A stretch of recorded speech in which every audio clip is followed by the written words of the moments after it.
अस्सलाम वालेकुम स्टूडेंट्स। इस वीडियो में इंशाल्लाह हम फर्स्ट ईयर मैथमेटिक्स के सारे चैप्टर के एमसीक्यू सॉल्व करने जा रहे हैं और कोशिश होगी एक तरीके से सारी चीज़ों को कम टाइम में आप लोगों के लिए आसान तरीके से समझाया जाए। इस पूरी वीडियो को आप लोग अपने पास अच्छे तरीके से देखिएगा ताकि आप लोग अच्छा स्कोर करें।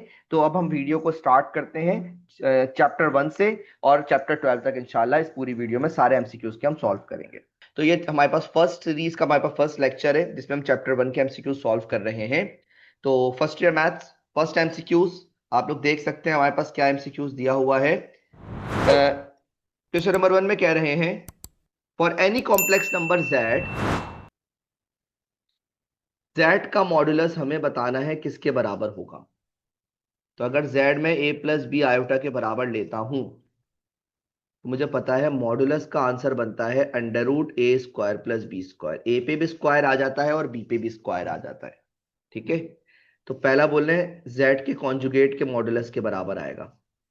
तो बेटा z का कॉन्जुगेट क्या बनेगा? z का कॉन्जुगेट बनेगा कि b के पास आयोटा, जो आयोटा वाली जो पार्ट है उसका साइन चेंज हो जाएगा तो माइनस बी का स्क्वायर हो जाएगा। कॉन्जुगेट में ये करते हैं ना, आयोटा वाले का साइन चेंज, तो माइनस बी आयोटा हो जाएगा, तो ये बनेगा ए स्क्वायर माइनस बी का स्क्वायर। तो इसका भी आंसर वही बनेगा जो ऊपर वाले का बन रहा है। माइनस जेड का मॉडुलस निकालेंगे तो माइनस जेड का मतलब ये होगा कि ए का भी साइन चेंज हो जाएगा और बी का भी साइन चेंज हो जाएगा, लेकिन स्क्वायर लगा हुआ होता है मॉडुलस पे। तो मॉडुलस में कोई चीज प्लस में डाली जाए या माइनस में डाली जाए आंसर सेम होगा। इसी तरह से मॉडुलस ऑफ जेड का जब निकाल माइनस जेड का जब मॉडुलस निकालेंगे और उसके कॉन्जुगेट का मॉडुलस निकालेंगे सबका answer A square plus B square ही बनेगा। इसका मतलब एमसीक्यूज नंबर 1 का option D correct option. MCQs number 2 में क्या कह रहे हैं भाई? हमारे पास Z1 और Z2 कॉम्प्लेक्स नंबर है। ट्राइंगुलर इनइक्वालिटी सबने पढ़ी होगी कि Z1 plus Z2 less than in equal to modulus of Z1 plus modulus of Z2 के या तो लेस होता है या इक्वल होता है। इसका ऑप्शन बी करेक्ट ऑप्शन हो जाएगा। एमसीक्यूज नंबर 3 में कह रहे हैं सिंपल कि Z प्लस Z बार बताओ।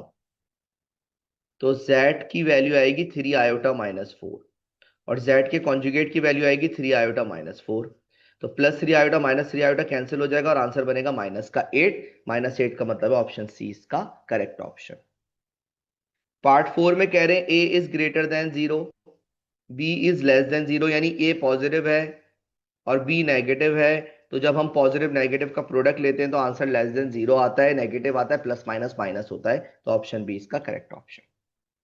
पार्ट 5 आयोटा की पावर n का आंसर बोल रहे हैं। हमें पता होना चाहिए आयोटा की पावर कोई भी हमारे पास इंटीजर लगे आंसर 1 आता है, -1 आता है, आयोटा आता है और माइनस आयोटा आता है। इसके अलावा कोई आंसर नहीं बनता। सही है, लेकिन यहाँ पे क्या कह रहे हैं n जो है वो इवन इंटीजर होना चाहिए। इवन इंटीजर का मतलब 0 हो सकता है, +-2 हो सकता है, +-4 हो सकता है, वगैरह वगैरह। तो अगर मैं 2 लिखता हूं आयोटा की पावर में 2 तो इसका आंसर बनता है हमारे पास -1। और अगर आयोटा की पावर में 4 लिखता हूं तो ये -1 और -1 दो दफा आएगा, स्क्वायर स्क्वायर में ब्रेक होकर, तो इसका आंसर 1 बनेगा। इसका मतलब या तो 1 आंसर बन रहा है या -1 बन रहा है। इसका हो जाएगा ऑप्शन सी करेक्ट ऑप्शन। 6 में क्या कह रहे हैं भाई? 6 में कह रहे हैं z is any real number. z कोई भी रियल नंबर है x, तो इसका कॉन्जुगेट क्या बनेगा? तो कॉन्जुगेट x ही रहेगा क्योंकि कॉन्जुगेट में हम इमेजिनरी पार्ट का साइन चेंज करते हैं। 7 में क्या कह रहे हैं? बोले -1 की पावर है -21/2। इसका आंसर बताना है। तो पहले इसको मैं पॉजिटिव कर लेता हूँ, -1 की पावर +21/2। इसको मैं ऐसे लिख सकता हूँ ना, 21 और अंडर रूट लग जाएगा क्योंकि अपॉन में 2 है। जब अंडर रूट 2 लग जाएगा, अब अंडर रूट लग जाएगा तो अब इसके बाद हमारे पास सिंप्लीफिकेशन आसान है। क्या हो जाएगा भाई? ये हो जाएगा 1/√, -1 की पावर 21 -1 रहेगा और ये हो जाएगा 1/आयोटा। और याद रखिएगा जब कॉन्जुगेट से मल्टीप्लाई डिवाइड करते हैं तो 1/आयोटा बनता है माइनस आयोटा के बराबर। इसका मतलब इसका ऑप्शन बी करेक्ट ऑप्शन हो जाएगा। 7 में क्या कह रहे हैं? 7 आसान सा है। बोले z बराबर है 0 + 1 आयोटा के, यानी आयोटा के। तो z का स्क्वायर पूछ रहे हैं यानी आयोटा का स्क्वायर पूछ रहे हैं, वो हो जाएगा -1। इसका मतलब ऑप्शन बी करेक्ट ऑप्शन। 9 में बोल रहे हैं the product of two conjugate number, यानी अगर एक a प्लस बी आयोटा है तो दूसरा conjugate a minus b iota. इसका आंसर क्या बनेगा? इसका आंसर बनेगा a square minus B square. Formula लग जाएगा, ये हो जाएगा a स्क्वायर बी स्क्वायर और आयोटा का स्क्वायर माइनस को प्लस कर देगा। तो इसका आंसर रियल आंसर आएगा, आयोटा में आंसर नहीं आएगा। ऑप्शन ए इसका करेक्ट ऑप्शन। टेन में क्या कह रहे हैं भाई, टेन भी आसान सा है। टेन में कह रहे हैं टू प्लस आयोटा है और अपॉन में आयोटा इसका रियल पार्ट बताओ। तो नीचे वाला आयोटा दोनों के साथ अलग अलग लिख दो। आयोटा से आयोटा कैंसिल हो जाएगा, ये बन जाएगा टू। टू के अपॉन में आयोटा है तो ये बन जाएगा माइनस आयोटा और प्लस का वन। तो रियल पार्ट इसका वन आ रहा है, ऑप्शन ए इसका करेक्ट ऑप्शन। नेक्स्ट क्या कह रहे हैं भाई, नेक्स्ट पहले से टिक हुए में एक दो वो देख लेते हैं। The plane of a complex number are represented is called complex number. Complex plane, complex plane पे प्लॉट करते हैं। ये वो है जो बिल्कुल सिंपल सिंपल से सवाल आता है। That modulus of complex number z is equal to x plus iota is the distance. या आप लोगों ने मेरी अगर कोई वीडियो देखी हो डॉक्टर टीचर पे बनी थी कि जब भी हम कॉम्प्लेक्स नंबर प्लॉट करते हैं तो उसका ओरिजिन से जो डिस्टेंस होता है वो मॉडुलस बताता है। तो ओरिजिन हो जाएगा ऑप्शन ए। z1 और z2 दिए हुए हैं और z1 इंटू z2 पूछ रहे हैं तो 13 हो जाएगा। प्रॉपर्टी ये कहती है कि दोनों का अलग अलग मॉडुलस निकालो और फिर मल्टीप्लाई कर दो, ये भी बात बराबर है। तो z1 का मॉडुलस क्या हो जाएगा, टू का स्क्वायर और थ्री का स्क्वायर। और Z2 का मॉडुलस क्या हो जाएगा, वन का स्क्वायर और माइनस वन का स्क्वायर। तो ये बन जाएगा under root nine plus four 13। और ये टू हो जाएगा क्योंकि माइनस वन का स्क्वायर वन हो जाता है, तो अंडर रूट 26। तो अंडर रूट 26 ऑप्शन बी इसका करेक्ट ऑप्शन। 14 पर आ जाओ भाई। 14 में कह रहे हैं modulus of x plus five iota बराबर होना चाहिए थ्री के। एक्स की जगह बताओ क्या रखें। तो अगर मैं एक्स की जगह पे फोर रखता हूं, प्लस का फोर रखूं या माइनस का फोर लिखूं और इसका मैं मॉडुलस निकालूं तो ये बनेगा फोर का स्क्वायर प्लस फाइव का स्क्वायर। प्लस का फोर हो या माइनस का फोर, इसका आंसर बनेगा 16 प्लस 25। हर गिस थ्री के बराबर नहीं आ सकता। गलत, ऑप्शन ए तो गलत हो गया। फिर क्या कह रहे हैं, फोर आयोटा रखो। अगर एक्स की जगह पे मैंने फोर आयोटा रख दिया, प्लस का रखूं या माइनस का रखूं। अगर प्लस का रखूंगा तो ये नाइन आयोटा हो जाएगा। नाइन आयोटा का मॉडुलस हमारे पास नाइन ही बनेगा, थ्री नहीं बन सकता। और अगर माइनस फोर आयोटा रख दिया तो ये तो वन आयोटा हो जाएगा और वन आयोटा का मॉडुलस वन ही रहेगा। इसका मतलब ऑप्शन बी भी गलत। और फिर 22 रखूंगा आयोटा तो वही केस जो हमारे पास बी पे चल रहा है, इसका मतलब इसका कोई भी ऑप्शन करेक्ट नहीं है, नन ऑफ दीस इसका आंसर हो जाएगा। क्या कह रहे हैं भाई इसके अगले वाले में 15 में मल्टीप्लीकेटिव इनवर्स। भाई मल्टीप्लीकेटिव इनवर्स का ना फॉर्मूला जहन में रख लें। ऊपर आपको कॉन्जुगेट लिखना है, नीचे मॉडुलस का स्क्वायर लिखना है।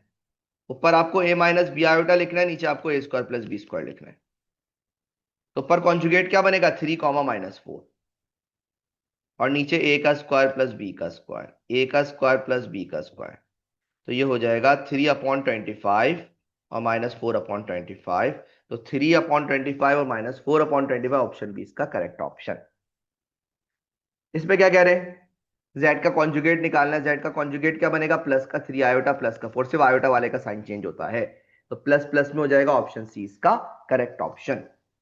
17 में क्या कह रहे हैं, इसका हमारे पास रियल और इमेजनरी पार्ट बताओ। तो आयोटा को अंदर मल्टीप्लाई कर देंगे तो ये हो जाएगा थ्री आयोटा और माइनस टू आयोटा का स्क्वायर। आयोटा का स्क्वायर क्या करता है बच्चों, याद है ना सबको, साइन को चेंज कर देता है। तो ये प्लस का टू हो जाएगा। तो इसका रियल पार्ट हो जाएगा टू और इमेजनरी पार्ट हो जाएगा थ्री। तो टू इसका रियल पार्ट है और थ्री इसका इमेजनरी पार्ट है, ऑप्शन बी इसका correct option. Modulus of Z पूछ रहे हैं, बहुत ही आसान है, अंडर रूट ए स्क्वायर प्लस बी स्क्वायर। तो हमारे पास हो जाएगा ऑप्शन सी। 19 में क्या कह रहे हैं, 19 सॉल्व करके देखना पड़ेगा। 19 में कह रहे हैं one plus iota upon one minus iota की पावर 12, ये बताओ किसके बराबर होगा। तो भाई इसको थोड़ी सी आपको सिंप्लीफिकेशन देखनी पड़ेगी। तो क्या करेंगे, अंदर हम कॉन्जुगेट से मल्टीप्लाई डिवाइड कर देंगे। वन प्लस आयोटा से मल्टीप्लाई, वन प्लस आयोटा से डिवाइड, होल पे पावर 12 एज इट इज। ऊपर हो जाएगा वन प्लस आयोटा का स्क्वायर और नीचे हो जाएगा A square minus B square. 12 ऐसे ही रहेगा। ऊपर वन प्लस आयोटा का स्क्वायर खुलेगा, A square plus two A B plus B का होल स्क्वायर। और नीचे हो जाएगा वन का स्क्वायर, आयोटा का स्क्वायर माइनस वन होता है इसलिए प्लस वन हो जाएगा, पावर 12 ऐसी रहेगी। आयोटा का स्क्वायर माइनस वन होता है और प्लस वन कैंसिल हो जाएगा। ऊपर बचा टू आयोटा, नीचे बचा टू और पावर आ गई 12। टू से टू भी कैंसिल, यानी आयोटा की पावर 12 बची। और हमें पता है आयोटा की पावर 12 को हम टू इंटू सिक्स लिख सकते हैं और आयोटा स्क्वायर माइनस वन की पावर इवन, तो प्लस वन इसका फाइनल आंसर हो जाएगा। तो ऑप्शन बी इसका करेक्ट ऑप्शन। आयोटा की पावर -7, बहुत सिंपल। आयोटा की पावर -7 को 1 अपॉन आयोटा की पावर 7 लिख सकते हैं। तो मैं इसको 6 अलग कर लेता हूँ और आयोटा अलग कर लेता हूँ। 6 क्यों अलग किया? क्योंकि मैं इसको लिख सकता हूँ 2 3 जार 6। तो ये हो जाएगा आयोटा का स्क्वायर -1 और -1 की पावर 3 आ रही है तो माइनस आयोटा हो जाएगा। इसके कॉन्जुगेट से मल्टीप्लाई डिवाइड करेंगे तो ऊपर आयोटा आ जाएगा, नीचे माइनस आयोटा का स्क्वायर। तो ऊपर आयोटा बचा और नीचे 1 बच गया, तो आयोटा इसका आंसर हो गया। इसका मतलब हमारे पास इसका ऑप्शन बी इसका करेक्ट ऑप्शन हो जाएगा। ये हमारे पास चैप्टर 1 के एमसीक्यूज यहाँ पर एंड होते हैं। चैप्टर 2 हम स्टार्ट करने जा रहे हैं, जो एमसीक्यूज की सॉल्यूशन की हमारी सीरीज चल रही है। First year maths chapter 2 MCQs number 1 में कह रहे हैं कि अगर हमारे पास एक मैट्रिक्स है ए जिसकी m रॉज है और n कॉलम्स हैं, तो उसका ऑर्डर क्या होगा? ऑर्डर में हमेशा पहले रॉज लिखते हैं और बाद में हम कॉलम्स लिखते हैं। तो ऑप्शन ए इसका correct option. Any matrix of order m by 1 is called. ऐसा मैट्रिक्स जिसमें m रॉज हो, कुछ स्पेसिफिक रॉज नहीं है, कॉलम लेकिन एक है, तो मैट्रिक्स कॉलम मैट्रिक्स कहलाता है। रॉ अगर एक होगी तो वो रॉ मैट्रिक्स कहलाएगा। For the square matrix Aij, if all Aij is 0, A is not equal to J। अब ये इसमें समझना है, इसमें क्या रहे हैं, इसमें कोई कंडीशन लगाई हुई है इन्होंने। बोले Aij यानी एलिमेंट जो है मैट्रिक्स के वो 0 होंगे। Aij 0 होगा कब? जब I और J बराबर नहीं है। और Aij K के बराबर लेना है अगर I और J दोनों बराबर हों। K is not equal to 0। मैं मैट्रिक्स बना लेता हूं समझाने के लिए 3 by 3 का। A11 A12 A13 A21 A22 A23 A31 A32 A33। ठीक है, तो ये क्या हो जाएगा हमारे पास? अब इसको अगर हम सिंप्लीफाई करते हैं तो हमें नजर आ रहा है ए आई जे 0 होगा जब आई और जे बराबर नहीं है। यहाँ पे भी बराबर नहीं है, यहाँ पे भी बराबर नहीं है, यहाँ पे भी बराबर नहीं है, यहाँ पे भी बराबर नहीं है, यहाँ पे भी, यहाँ पे भी। तो इन सब जगहों पे 0 आ जाएगा। और बाकी जो बोले बराबर है वहां पे के लिखना है। तो हमें पता है जो मैट्रिक्स बन रहा है डायगोनल मैट्रिक्स, और क्योंकि सेम वैल्यूज है तो ये स्केलर मैट्रिक्स कहलाएगा, ऑप्शन बी। द मैट्रिक्स 7, इसमें एक रॉ है। 7 की अगर मैं बात करूं तो इसकी एक रॉ है, एक ही कॉलम है और ऑर्डर 1 by 1 है। तो इसके तमाम चीज हमारे पास ए, ऑप्शन ए स्क्वायर मैट्रिक्स भी है, रॉ मैट्रिक्स भी, कॉलम मैट्रिक्स भी, ऑल ऑफ दिस इसका आंसर हो जाएगा। के कोई भी स्केलर क्वांटिटी है और ए बी सी जो है वो मैट्रिक्स है। मैंने खुद से अलग से ब्रैकेट लगा दिया है और होल पे लगा हुआ है ट्रांसपोज।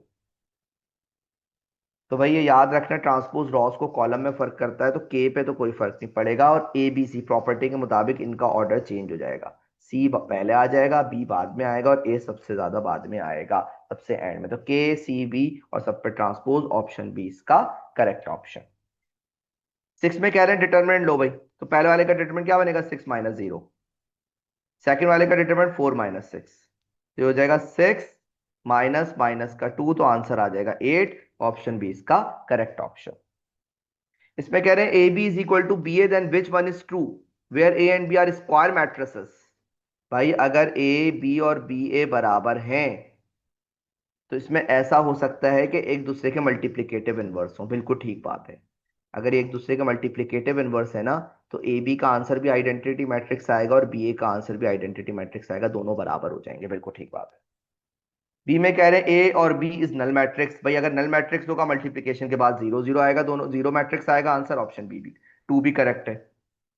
ऑप्शन सी में क्या कह रहे हैं? ए और बी इज आइडेंटिटी मैट्रिक्स। भाई इनमें से अगर कोई एक भी आइडेंटिटी मैट्रिक्स हुआ, for example A identity matrix है, तो इसका आंसर बी बन जाएगा, क्योंकि आइडेंटिटी मैट्रिक्स किसी से मल्टीप्लाई हो वही दोबारा मैट्रिक्स आता है, तो दोनों का आंसर बी आ जाएगा। इसका मतलब तीनों कंडीशन हमारे पास करेक्ट है, ऑल ऑफ दिस इसका आंसर हो जाएगा। मैट्रिक्स बोलने -7 है, डिटरमिनेंट भी क्या होगा? डिटरमिनेंट भी -7 होगा, एक ही एलिमेंट है। क्योंकि कोफैक्टर, या आप लोगों ने जब कोफैक्टर निकालना सीखा है जॉइंट वगैरह तो उसमें सीखा होगा, कोफैक्टर निकालने का फॉर्मूला -1 की पावर आई प्लस जे और m i j, option B इसका correct option. For any triangular matrix determinant of A is equal to, जब भी कोई ट्राइंगुलर मैट्रिक्स हो, ट्राइंगुलर मैट्रिक्स का मतलब है उसके डायगोनल में वैल्यूज होंगी, और या तो ऊपर जो ट्राइंगल बन रहा है एलिमेंट्स का वो होगा कुछ, या अपर ट्राइंगुलर कहलाता है, या जो नीचे है वो एलिमेंट्स होंगे और बाकी ऊपर जीरो होगा, ये लोअर ट्रायंगुलर कहलाता है। इसका जब भी हम डिटर्मिनेंट लेंगे तो हम इसके डायगोनल की वैल्यूज को मल्टीप्लाई करेंगे बस। पूरा सॉल्व करके देख लेना, आंसर एबीसी बन रहा होगा इसका। तो ये हो जाएगा हमारे पास, किसको मल्टीप्लाई करेंगे, हम प्रोडक्ट लेंगे लीडिंग डायगोनल्स ऑफ एलिमेंट्स। इसके बाद कह रहे हैं square matrix A i j where i A i j zero i is less than j. I less than j हुआ, अगर पहला वाला नंबर दूसरे वाले से लेस हुआ तो वो जीरो लेना है हमें। इसके लिए भी बेहतर यही है कि आप मैट्रिक्स अपने पास बना लें, A11, A12, A13, A21, A22, A23, A31, A32, A33। जब आपको पता चल जाएगा तो आपको मैट्रिक्स बनाने की भी जरूरत नहीं, आप डायरेक्ट डायरेक्ट कर सकते हो। बोले जो वन आई जो जे से लेस है वो जीरो करना है, तो ये तो जीरो नहीं करना होगा। और फिर क्या कह रहे हैं, A12, A1 जो है वो टू से लेस है, जीरो कर दो। 1 3 से लेस है, जीरो कर दो। 2 1 ऐसे ही रहेगा, 2 2 ऐसे ही रहेगा। 2 जो है वो 3 से लेस है, जीरो कर दो। बाकी सब ऐसे ही रहेंगे। तो हमें नजर आ रहा है इसमें कि डायगोनल के नीचे एलिमेंट्स है, डायगोनल के ऊपर जीरो हो गया है, तो लोअर ट्रायंगुलर मैट्रिक्स कहलाएगा ये। ऑप्शन बी इसका correct option. A triangular matrix is always diagonal नहीं हो सकता, स्केलर नहीं हो सकता, स्क्वायर होगा। ये हमेशा हमेशा हमेशा स्क्वायर तो होगा ही होगा, स्क्वायर की टाइप में। Square matrix A is skew symmetric if, skew symmetric की क्या होती है कि ए ट्रांसपोज के बराबर होगा with negative sign. Option B. Hermitian का मतलब होता है ए कॉन्जुगेट का ट्रांसपोज ए के बराबर होगा, ए कॉन्जुगेट का ट्रांसपोज ए के बराबर होगा। Option C. In skew Hermitian matrix element of main diagonal, भाई ये सबको याद होना चाहिए कि जब भी मैं स्क्यू हर्मिशियन बनाऊंगा तो मुझे डायगोनल पे या तो जीरो रखना पड़ेगा, तो तब वो स्क्यू हर्मिशियन हो सकता है। उसके बाद जो कंडीशन है वो अलग है, और या तो कॉम्प्लेक्स इमेजनरी होने चाहिए प्योरली।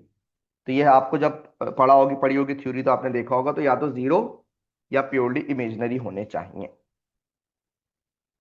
इसके बाद कह रहे हैं ये क्या क्या होगा हमारे पास, इसमें आंसर क्या बन रहा है, तो हम डिटरमिनेंट लेते हैं, लेफ्ट साइड पे 7 है माइनस जीरो हो जाएगा, और राइट साइड पे हो जाएगा -18 और माइनस का 3। तो ये बन जाएगा 7 इज इक्वल टू -21।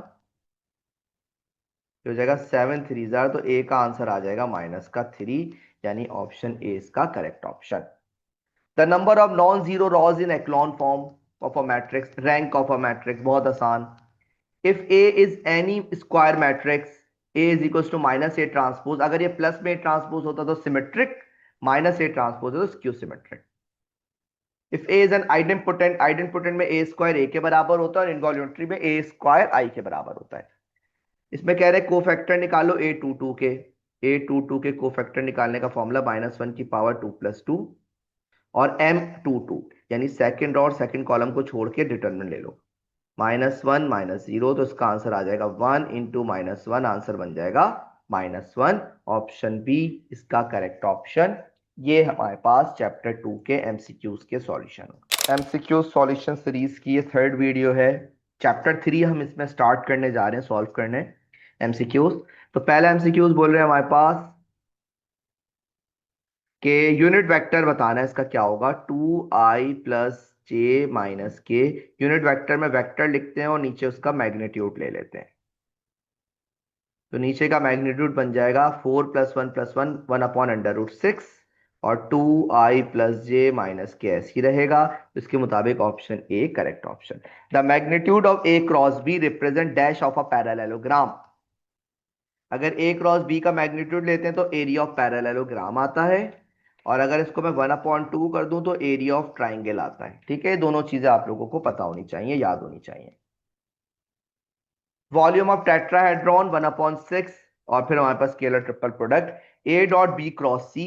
मैं A को B क्रॉस C के साथ सॉल्व करूं, या पहले मैं A क्रॉस B करूं और फिर C करूं, हमारे पास आंसर सेम आएगा। ऑप्शन डी इसका correct option. A and B are parallel then A.B। Parallel का मतलब ये होता है कि इसमें थीटा 0 है, तो हमारे पास A.B बराबर होता है AB cos थीटा। ठीक है, cos थीटा आता है AB के साथ, ए और बी, और हमारे पास cos थीटा cos 0 1 हो जाता है, तो सिर्फ ए बी बचेगा, ए और बी का प्रोडक्ट। ऑप्शन डी इसका करेक्ट ऑप्शन। मैग्नीट्यूड होगा ए का और बी का। If three vector A B C are coplanar, एक ही प्लेन पे अगर एग्जिस्ट कर रहे हैं तो वॉल्यूम जीरो हो जाएगा, तो स्केलर ट्रिपल प्रोडक्ट जीरो हो जाएगा। डायरेक्शन कोसाइन, डायरेक्शन कोसाइन में करते हैं हम, आई का कंपोनेंट लिखेंगे और नीचे मैग्नीट्यूड आ जाएगा। मैग्नीट्यूड बनेगा 1 का स्क्वायर प्लस 1 का स्क्वायर माइनस 1 का स्क्वायर, जो कि बनेगा 1/√3। फिर क्या लिखेंगे, जे का कंपोनेंट और फिर नीचे मैग्नीट्यूड, फिर के का और फिर नीचे 1/√, तो बन जाएगा 1/√3 प्लस 1/√3 माइनस 1/√3। तो ऑप्शन डी इसका correct option. A cross B is dash to plane of A cross B, जब भी हम ए क्रॉस बी निकालते हैं तो परपेंडिकुलर वेक्टर आता है। मैग्नीट्यूड ऑफ ए बोल रहे हैं और ए जो है वो P1 से P2 है, तो हमें इसका मैग्नीट्यूड निकालना है। तो P1 से P2 मतलब P2 माइनस P1 का मैग्नीट्यूड निकालना है। तो P2 में से P1 निकालेंगे तो हमारे पास -3 -0 हो जाएगा, -3। 1 में से माइनस करेंगे 0 तो 1 हो जाएगा, 2 में से -1 करेंगे तो 1 आ जाएगा। इसका मैग्नीट्यूड निकाल लेते हैं।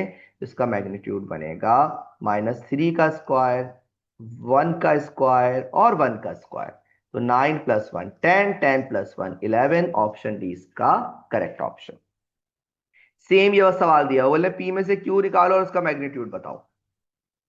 तो पी में से क्यू अगर माइनस करेंगे तो ये हो जाएगा 4 -6 -2i, और ये हो जाएगा -6 माइनस -4 प्लस 4 तो 10j, सॉरी सॉरी सॉरी, एक आई है 4i प्लस 6k, माइनस करेंगे 6i माइनस 4j। तो जब माइनस करेंगे तो 4i में से 6i माइनस होगा तो माइनस का 2i, और फिर आ जाएगा माइनस माइनस प्लस का 4j और प्लस का 6k। इसका हमें लेना है मैग्नीट्यूड। मैंने गलती से k को j के साथ सॉल्व कर दिया था, वो नहीं होगा। तो ये हो जाएगा -2 का स्क्वायर प्लस 4 का स्क्वायर और 6 का स्क्वायर। ये हो जाएगा 4 प्लस 16, 6 का स्क्वायर 36। तो 40 आंसर आ जाएगा √56। √56 को अगर हम सिंप्लीफाई करते हैं तो हमारे पास आंसर बन जाएगा ऑप्शन बी, 2√14।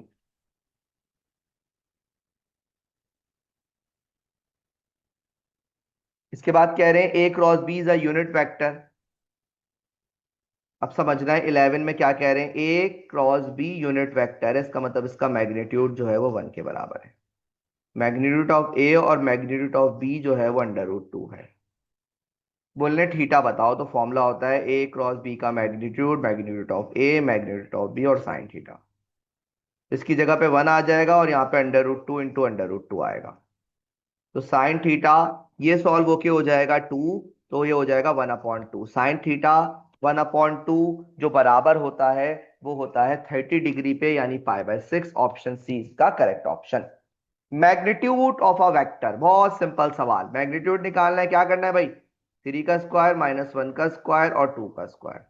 ये हो जाएगा 9 प्लस 1 प्लस 4 √14। ऑप्शन सी इसका correct option. Position vector, position vector origin से उस वेक्टर के पॉइंट्स को माइनस करते हैं, तो 0 से माइनस होगा तो कोई फर्क नहीं पड़ेगा इसमें। हमारे पास ये रहेगा 1i 0j 2k, तो हमारे पास ये बन जाएगा 1i और 2k, यानी कि ऑप्शन डी इसका करेक्ट ऑप्शन। बोले ओ बी द ओरिजिन और ओ पी दिया हुआ है पोजीशन वेक्टर, और ओ क्यू दिया हुआ है, पी क्यू निकालना है, यानी हमें करना क्या पड़ेगा, क्यू में से पी को माइनस करना पड़ेगा। तो 5 में से 2 माइनस होगा तो ये हो जाएगा 3i, 4j में से 3j माइनस होगा तो ये हो जाएगा 1j, और हमारे पास -3 और माइनस माइनस का 4, तो ये 1 के आ जाएगा। तो 311, ऑप्शन सी का करेक्ट ऑप्शन। 15 के लिए एक सिंपल सी बात याद रखनी है बच्चों आपको, अगर i जो है वो j के साथ क्रॉस होता है तो इसका आंसर k बनता है, और j को अगर k के साथ क्रॉस मल्टीप्लाई करते हैं तो इसका आंसर i बनता है, और अगर k को i के साथ करते हैं तो इसका आंसर j बनता है। अगर ये ऑर्डर रिवर्स हो जाए तो बस माइनस में आंसर आता है। ठीक है, अगर ये ऑर्डर रिवर्स हो जाए तो माइनस में, तो बोले k को j से करना है, तो k को j से करेंगे तो इसका आंसर i बनेगा, लेकिन माइनस का। तो ऑप्शन डी इसका correct option. A cross B और ए बी का मैग्नीट्यूड बोलने बराबर है। ए क्रॉस बी में साइन थीटा आता है और ए डॉट बी में कॉस थीटा, ये दोनों बराबर से 45 डिग्री पर होते हैं, π/4 इसका करेक्ट ऑप्शन हो जाएगा। The distance of a point -345 from the origin, distance निकालना है ओरिजिन से यानी मैग्नीट्यूड निकालना है। तो -3 का स्क्वायर, 4 का स्क्वायर और 5 का स्क्वायर, तो ये हो जाएगा 9 + 16 + 25, तो ये बन जाएगा 5√2। तो इसका आंसर आ जाएगा 5√2, ऑप्शन बी इसका करेक्ट ऑप्शन। इसमें क्या कह रहे हैं अगले वाले में, इनिशियल और टर्मिनल पॉइंट दिया हुआ है। इनिशियल पॉइंट हमारे पास ये रहा और टर्मिनल पॉइंट ये रहा। तो हमें जब वेक्टर निकालना है तो टर्मिनल में से इनिशियल को माइनस कर देते हैं। तो -374 में से माइनस हो जाएगा 250। जब माइनस करेंगे तो ये हो जाएगा -5, 7 माइनस पर 2 और 4 आ जाएगा। -5, 2 और 4, -5, 2 और 4, ऑप्शन सी इसका करेक्ट ऑप्शन। मैग्नीट्यूड ऑफ ए 10 बोल रहे हैं, मैग्नीट्यूड ऑफ बी 2 बोल रहे हैं, ए डॉट बी 0 बोल रहे हैं। ए डॉट बी 0 का मतलब है हमारे पास दोनों परपेंडिकुलर वेक्टर है, 90 डिग्री है। ए डॉट बी 0 का मतलब है ए डॉट बी में क्योंकि कॉस आता है और कॉस 0 सिर्फ 90 पर होता है। तो ए यूनिट, ए 10 मैग्नीट्यूड रखता है, बी 2 मैग्नीट्यूड रखता है, थीटा 90 डिग्री इनडायरेक्टली गिवन किया हुआ है, तो magnitude of A cross B पूछ रहे हैं। ये हो जाएगा magnitude of A, magnitude of B sine theta. यहां पर आ जाएगा 10 × 2 और साइन 91 होता है, तो 10 2 20, ऑप्शन डी इसका correct option. The number of vector of unit length perpendicular to the plane of the vector. अगर दो वेक्टर्स दिए हुए हैं, इसके परपेंडिकुलर वेक्टर बनाना है, तो ए क्रॉस बी से ये आ जाएगा और ए बी क्रॉस ए से ये वेक्टर बन जाएगा, तो दो इसके परपेंडिकुलर वेक्टर बनेंगे। यहां पे हमारे पास चैप्टर 3 भी एंड हो गया है। Fourth chapter sequence series, MCQs number 1। A sequence is a function whose domain is a set of, domain मतलब इनपुट। हम सीक्वेंस के फंक्शन में क्या इनपुट करते हैं, हम नेचुरल नंबर पुट करते हैं। इनपुट मतलब हम एन की जगह पे क्या वैल्यू रखते हैं, तो एन पोजीशन या नंबर ऑफ टर्म्स हैं, तो एन की वैल्यू नेगेटिव या जीरो या फ्रैक्शन नहीं हो सकती, तो नेचुरल नंबर इसका आंसर हो जाएगा। If H is the harmonic mean between x and y, then H, harmonic mean का फॉर्मूला होता है 2ab upon a plus B. तो यहां पर हमारे पास क्या कह रहे हैं, ए और बी नहीं है, एक्स और वाई है, तो 2xy upon X plus Y, option C इसका final answer. Part MCQs number 3 में क्या कह रहे हैं, एमसीक्यूज नंबर 3 में कह रहे हैं a n - 1 is equal to n+1, a4 बताओ किसके बराबर होगा। तो n की जगह पर हमें, सॉरी a5 हमें बताना है, a4 हमें गिवन किया हुआ है, तो n की जगह पर हम 5 पुट कर देंगे, तो ये हो जाएगा a5। यहां पर n की जगह पे 5 आएगा, तो 5 - 1 4 इज इक्वल टू 5 + 1, ये हो जाएगा 14। वहां पे जाके प्लस हो जाएगा, तो a5 बराबर आ जाएगा 6 + 14, आंसर बन जाएगा 20, यानी ऑप्शन डी इसका final answer. A sequence an in which an plus 1 minus an is the same, ये डिफरेंस है, अगली टर्म में से पिछली टर्म को हम माइनस कर रहे हैं। an+1 अगली टर्म है, an पिछली टर्म है, माइनस करेंगे और आंसर सेम आएगा, तो ये सीक्वेंस एपी होगी, अरिथमेटिक प्रोग्रेशन होगी डेफिनेशन के मुताबिक। an-1 an and n+1 are in AP, ये तीन टर्म्स एपी में, तो बोल रहे हैं बीच वाला नंबर क्या होगा। अगर तीन टर्म्स एपी में है, ये चार पांच टर्म्स एपी में है, उसमें से तीन की बात करूं कोई भी, तो बीच वाला जो भी नंबर होगा वो अरिथमेटिक मीन कहलाता है। अगर ये जीपी होती तो बीच वाला नंबर जीएम, अगर ये एचपी होती तो बीच वाला number harmonic mean. Arithmetic mean between c and d, arithmetic mean का वैसे फॉर्मूला होता है a+b/2, लेकिन यहाँ पे सी और डी की बात करें तो ऑब्वियसली c+d/2 आ जाएगा, यानी ऑप्शन ए इसका फाइनल आंसर। हार्मोनिक मीन निकालना है एमसीक्यूज नंबर 7 में, 2ab/a+b, तो ये हो जाएगा 2a की जगह पर √2 और b की जगह पे 3√2, तो नीचे भी आ जाएगा √2 और 3√2, तो ये मल्टीप्लाई होके हो जाएगा 2, 2 3 6, 6 2 12, और नीचे आ जाएगा 4√2, 4 से कैंसिल होके तो ये बन गया 3/√2। हो सकता है यही आंसर हो, या हो सकता है डिनोमिनेटर को रैशनलाइज कर दिया हो, तो 3√2/2, तो इनमें से जो आंसर मैच हो जाए 3√2/2, ऑप्शन सी इसका correct option. For any GP the common ratio r is equal to, common ratio का मतलब अगली टर्म में से पिछली टर्म को डिवाइड करेंगे, तो an में से an+1 डिवाइड हो रहा है, पिछली में से अगली नहीं हो सकता। an-1/an ये भी नहीं हो सकता, an-1 पिछली टर्म है और an अगली टर्म होती है। an में से an-1, n मतलब अगली टर्म और n-1 उससे पिछली टर्म, ऑप्शन सी इसका करेक्ट ऑप्शन हो जाएगा। No terms of a GP is, GP की कभी भी कोई टर्म जीरो नहीं हो सकती, ये हमें याद रखना है। इसका कॉमन रेशियो भी जीरो नहीं होगा। अगर जीरो हो गया फिर हमारे पास आगे की टर्म सारी जीरो जीरो होती चली जाएंगी। The sum of infinite geometric series is a finite number if, अगर हम एस इन्फिनिटी मालूम कर सकते हैं, कब मालूम कर सकते हैं, जब सीरीज कन्वर्जेंट हो। और सीरीज कन्वर्जेंट कब होती है, जब रेशियो 1 से छोटा होता है, modulus of r is less than 1।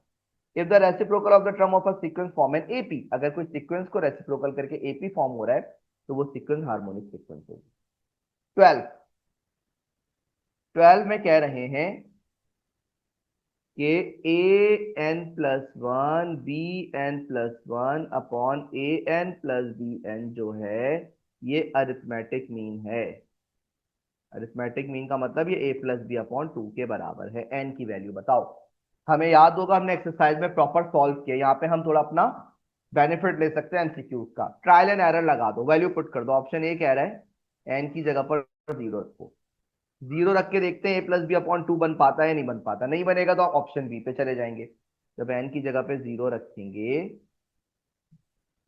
तो ये बन जाएगा ऊपर हमारे पास ए प्लस बी, और नीचे जब भी दोनों की पावर जीरो हो गए तो दोनों वन बन जाएंगे तो नीचे टू आ जाएगा। ये बन जाएगा ए प्लस बी अपॉन टू। इत्तेफाक से और पहले ऑप्शन को पुट करके ए प्लस बी अपॉन टू बन गया, तो ऑप्शन ए इसका करेक्ट ऑप्शन। 13 बोले 1x-1 3 are in AP. X की वैल्यू बताओ। अब इसमें भी ट्रायल एंड एरर भी लगा सकते हो कि एक्स की जगह ऐसी वैल्यू पुट करो ऑप्शन से देखिए कि ये एपी में आ जाए। तो अगर मैं जीरो रखता हूं तो ये हो जाएगा, अगर मैं जीरो रखता हूं तो ये सीरीज बनेगी 1-1 और 3। नहीं, ये एपी नहीं बन पाएगा। अगर 1 रखता हूं तो 1 0 और 3, ये भी एपी नहीं बन पाएगा। अगर 2 रखता हूं तो ये 1 1 और 3, ये भी एपी नहीं बन पाएगा। और अगर ऑप्शन डी 3 रखता हूं तो ये हो जाएगा 1 2 और 3, ये एपी बन गया। इसका मतलब ऑप्शन डी इसका करेक्ट ऑप्शन।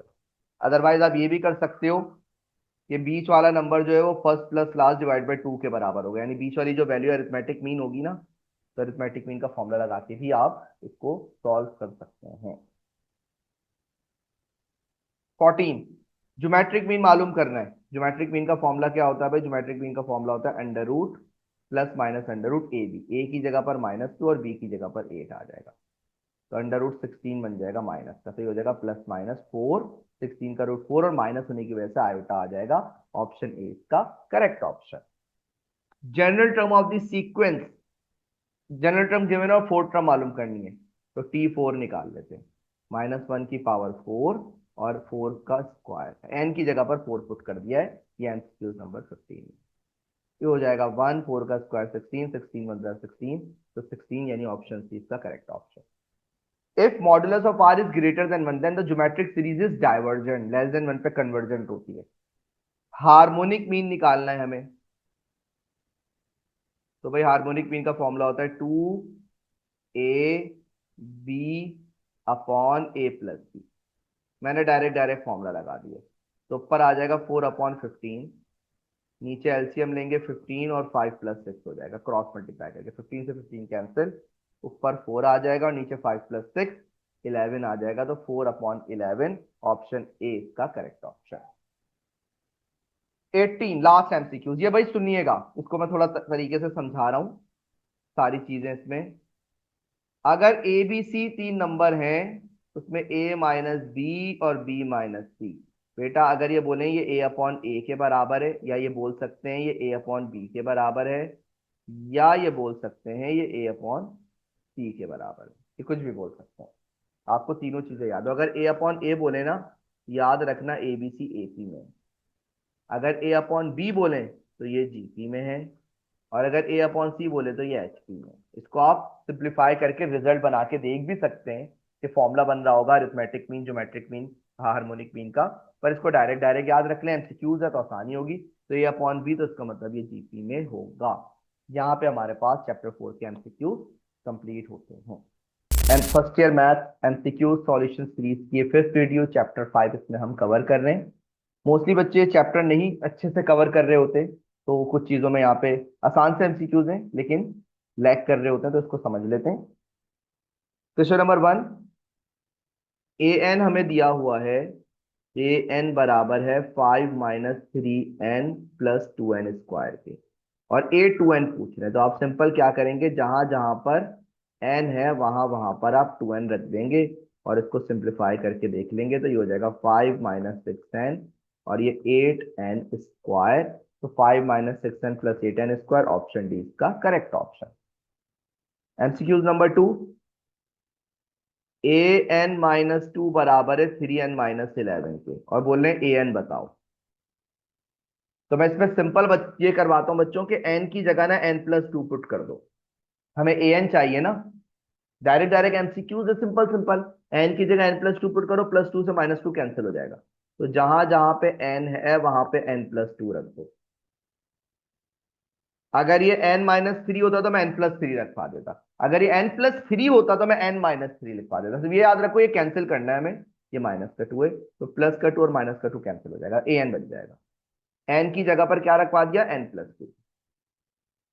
तो राइट साइड पे आ जाएगा 3n, 3 2 6 माइनस का 11, ये हो जाएगा 3n माइनस का 5, तो 3n - 5, ऑप्शन बी इसका करेक्ट ऑप्शन। इसमें बोल रहे हैं थर्ड में कि समीशन मालूम करना है हमें 1 से लेकर 50 तक n का। इसका मतलब ये है 1, फिर 2, फिर 3 टिल 50। तो इसके समीशन का फॉर्मूला होता है नेचुरल नंबर का n+1/2। तो 50 है तो 50 रख लें, ये 50 + 1 हो जाएगा, और अपॉन में 2 आ जाएगा, ये कैंसिल होके 25। 25 को आप मल्टीप्लाई करवा देंगे 51 से, तो लास्ट में हमारे पास ये 25 बन जाए 25, 25 5 ज़रा हमारे पास ये बन जाएगा, ऑप्शन बी इसका गालिबन करेक्ट ऑप्शन हो जाएगा।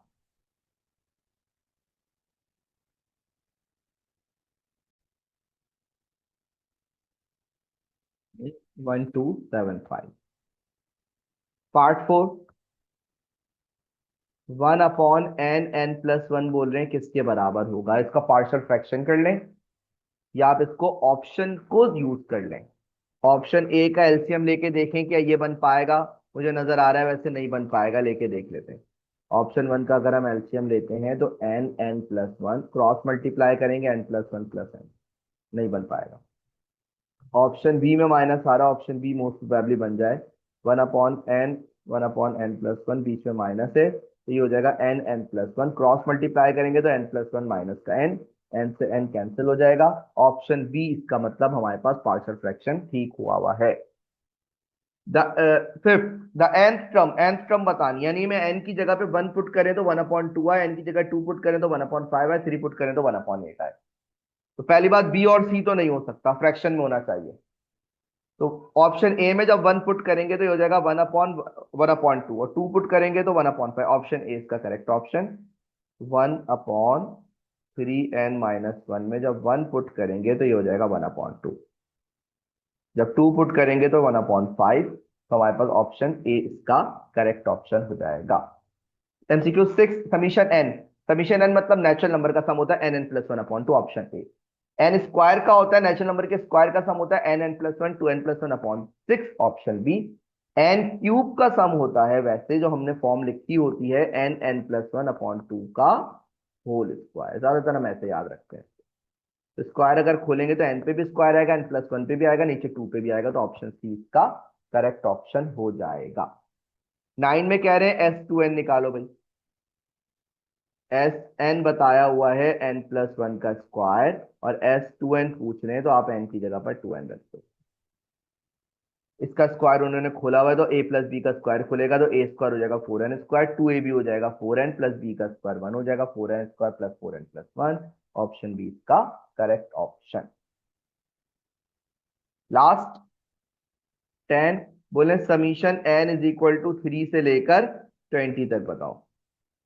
तो क्या होगा, n की जगह पे 3 रखेंगे 3 की पावर 0, फिर 4 रखेंगे 4 की पावर 0, फिर 5 रखेंगे 5 की पावर 0, टिल 20 की पावर 0, सब 1 बनेगा।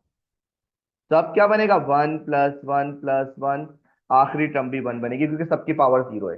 तो 1 कितनी दफा ऐड हो रहा है, 3 से लेकर 20, सिर्फ इसमें 1 नहीं है और 2 नहीं है, तो दो टर्म्स नहीं है 20 में से, तो 18 टर्म्स हैं। 18 टाइम जब 1 को प्लस करेंगे तो 18 आंसर आएगा। ऑप्शन डी इसका फाइनल आंसर। यहाँ पे चैप्टर 5 के एमसीक्यूज हमारे कंप्लीट होते हैं। ये हमारे पास है फर्स्ट ईयर के मैथ एमसीक्यूज की 6th वीडियो है, जिसमें हम चैप्टर 6 के एमसीक्यूज सॉल्व करने जा रहे हैं। तो एमसीक्यूज नंबर 1 में कह रहे हैं n is equal to 0, n अगर 0 के बराबर होगा तो n+1 factorial upon n factorial किसके बराबर होगा? तो ये बन जाएगा ऊपर 1 फैक्टोरियल n 0 रखने पे, और नीचे हो जाएगा 0 फैक्टोरियल। 1 का फैक्टोरियल भी 1 होता है, 0 फैक्टोरियल भी 1 होता है, तो 1/1 इसका आंसर 1 बन जाएगा, यानी ऑप्शन बी इसका correct option. Probability of getting 7 in throwing a dice. Dice के आउटकम्स होते हैं 1 2 3 4 5 6। हर एक नंबर आने की प्रोबेबिलिटी 1/6 होती है। 7 आने का चांस ही नहीं है, तो हमारे पास 0 प्रोबेबिलिटी हो जाएगी।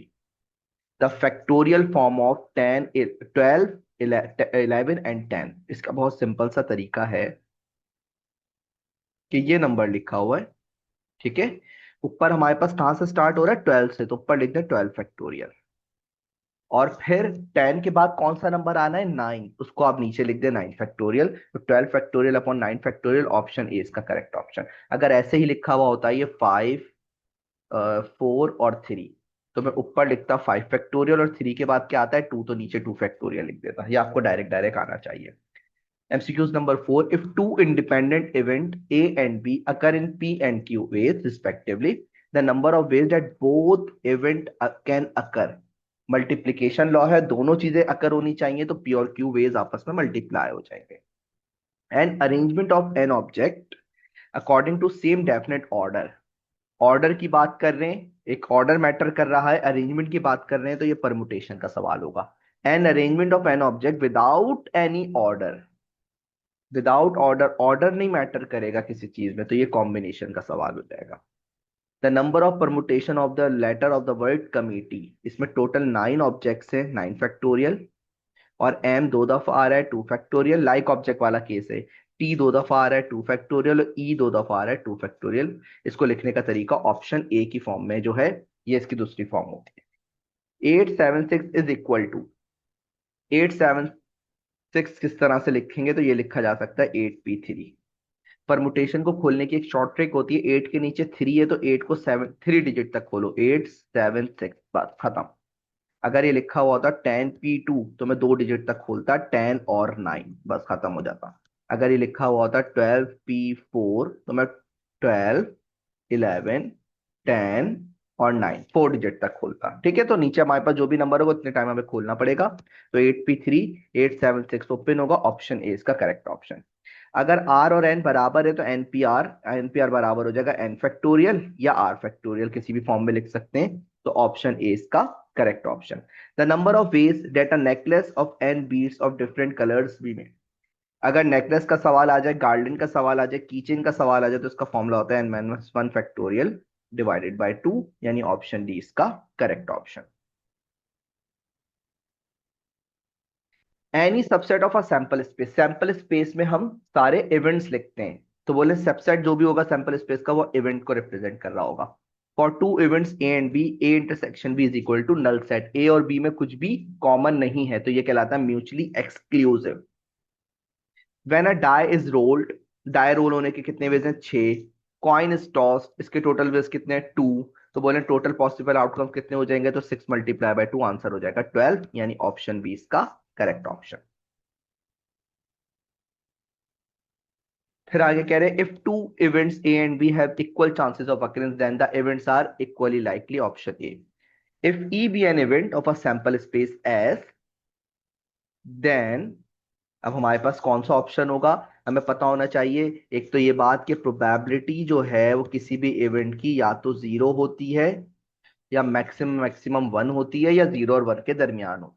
ठीक है, और तमाम जितने भी इवेंट्स हैं उनकी प्रोबेबिलिटीज का सम जो है वो 1 के बराबर होता है। ये सब इसके केसेस हैं, तो ऑप्शन बी इसका correct option. The probability of getting the tail in a single toss. एक दफा टॉस कर रहे हैं तो या तो हेड आ सकता है या टेल आ सकता है, तो टेल आने की प्रोबेबिलिटी 1/2, तो 1/2, ऑप्शन सी इसका correct option. 3 dice are rolled simultaneously. 3 die roll कर रहे हैं यानी 6 की पावर 3, यानी आंसर हो जाएगा 216। टोटल आउटकम्स के 216 हो जाएंगे। Two teams A and B are playing a match. The probability that team A does not lose is, यानी A विन कर जाए, इसका मतलब A विन करने का मतलब है A हमारे पास या तो A विन करेगी या B विन करेगी। तो 1/2 A विन करने की प्रोबेबिलिटी होगी 1/2, मतलब ऑप्शन सी। NC6 NC, इसकी एक शॉर्ट ट्रिक होती है। NC6 बराबर है NC12। अगर n की वैल्यू पूछते हैं तो दोनों ये जो नीचे लिखी हुई वैल्यूज हैं इनको आपस में प्लस कर दें तो आपके पास डायरेक्टली n का आंसर आ जाएगा, यानी ऑप्शन ए इसका करेक्ट ऑप्शन। यहाँ पे चैप्टर 6 के एमसीक्यूज हमारे एंड होते हैं। स्टूडेंट्स, ये first year maths MCQ series की 7th वीडियो है जिसमें हम चैप्टर 7 को सॉल्व करने जा रहे हैं। क्वेश्चन नंबर 1, सवाल में कह रहे हैं a प्लस एक्स की पावर n है, n belongs to natural number. इसकी जनरल टर्म का फॉर्मूला क्या होता है? तो TR+1 फॉर्मूला है NCR, a की power n minus r, b यानी x की पावर r। NCR को लिखने का तरीका एन आर इस तरह से ब्रैकेट में भी होता है, तो ये हो जाएगा हमारे पास ऑप्शन बी इसका correct option. The number of terms in the expansion, number of terms हमेशा जितनी पावर होगी, अगर पावर हमारे पास कोई होल नंबर में है तो हमेशा नंबर ऑफ टर्म्स एक ज्यादा होगी। तो 2n पावर है तो 2n+1 इसकी नंबर ऑफ टर्म्स हो जाएंगी। In the expansion a plus x की power n, the exponent of x decrease from n to 0, increase from 0 to n and so on. तो सवाल यह है कि x का एक्सपोनेंट क्या है, किस तरह से फॉलो हो रहा है। तो याद रखना है हमारे पास जब भी एक्सपेंशन स्टार्ट होती है तो पहली वाली टर्म की पूरी पावर आती है और सेकंड जो टर्म होगी उस पर कोई पावर नहीं आएगी। अब जैसे जैसे मैं आगे बढ़ता रहूंगा तो a की पावर कम होती रहेगी, x की पावर बढ़ती रहेगी। a की पावर कम होती रहेगी, x की पावर साथ में कोफिशिएंट आएगा कुछ ना कुछ, उस कोफिशिएंट को मैं डिस्कस नहीं कर रहा। तो x की पावर यहाँ पे 0 थी पहली टर्म में, फिर 1 हुई, फिर 2 हुई, तो 0 से n तक चलता रहेगा सिलसिला x का, x क्योंकि सेकंड टर्म है। तो ऑप्शन बी इसका correct option. Middle term in the expansion, मैं आसान तरीका ये बताता हूँ कि पावर में 2 प्लस करें और डिवाइडेड बाय 2 कर दें। अगर आंसर फ्रैक्शन में नहीं आ रहा तो इसका मतलब यही इसकी मिडिल टर्म हो गई। तो 2 कॉमन आ रहा है, n+1/2, 2 से 2 कैंसिल, फ्रैक्शन में आंसर नहीं आ रहा। इसका मतलब हमारे पास जो पावर है ये इवन है और हमारे पास इसकी मिडिल टर्म जो आ रही है वो n+1 टर्म आ रही है, ऑप्शन बी। अगर ये फ्रैक्शन में आ जाए तो एक हम हाफ पीछे वाली मिडिल टर्म लेते हैं और हाफ आगे वाली। एग्जाम्पल के तौर पे अगर a प्लस बी की पावर 7 है तो मैं मिडिल टर्म निकालने के लिए 7+2/2 करूंगा तो 4.5 आएगा। तो 0.5 पीछे जाऊंगा, हाफ पीछे जाऊंगा तो फोर्थ, और हाफ आगे जाऊंगा तो फिर ये इसकी मिडिल टर्म होगी। तो मैं तरीकेकार यही अपनाता हूँ, 2 प्लस करो डिवाइड बाई 2 कर दो। मैं इवन ऑड पे ज्यादा नहीं जाता अगर आसान तरीके से याद रखना है एमसीक्यूज के लिए। The term independent of x in the expansion, अभी बताया मैंने पीछे कि जब ये एक्सपेंड होगा तो पहली टर्म आएगी a की पावर n, फिर आगे x की पावर यानी 2x की पावर बढ़ती जाएगी। तो इंडिपेंडेंट ऑफ x जो टर्म होगी वो फर्स्ट टर्म होगी जिसमें x मौजूद नहीं होगा। The coefficient of the last term, ये भी मैंने डिस्कस किया था। लास्ट टर्म क्या होगी? 2 माइनस एक्स की पावर 7 की, अगर फर्स्ट टर्म की बात करूं तो 2 की पावर 7, और लास्ट में क्या हो जाएगा? माइनस एक्स की पावर 7, तो ये हो जाएगा -1 एक्स की पावर 7। ठीक है, तो हमारे पास इसका बन जाएगा -1 एक्स की पावर 7, तो कोफिशिएंट पूछ रहे तो -1 हो जाएगा। इन द एक्सपेंशन a+1/2 की power 7, the number of middle terms, power odd आ रही है, इत्तेफाक से मैंने ये सॉल्व करवा दिया यहाँ पे a प्लस बी की पावर 7 करके। तो पावर 7 है, 7 में 2 प्लस करेंगे और डिवाइडेड बाय 2 करेंगे तो आंसर 4.5 आएगा, यानी डेसिमल में आएगा। इसका मतलब दो मिडिल टर्म्स इसकी बनने जा रही हैं। ठीक है, the sum of odd binomial coefficient, अगर ये बात याद रखना है आपको, अगर मैं बात करूं टोटल a प्लस एक्स की पावर n के तमाम सम पूछना चाहूं कि सबका सम क्या बनेगा तो 2 की पावर n होगा। इसमें ऑड और इवन को मैं अलग अलग ना देखूं, लेकिन अगर मैं बोलूं इसमें से इवन या ऑड टर्म्स का बताएं तो डिवाइडेड बाय 2 कर दूंगा तो 2 की पावर n-1 हो जाएगा। आइदर इवन का पूछें या ऑड का पूछें, तो यहाँ पे ऑड का पूछ रहे हैं तो 2 की पावर n-1, ऑप्शन बी इसका करेक्ट ऑप्शन हो जाएगा।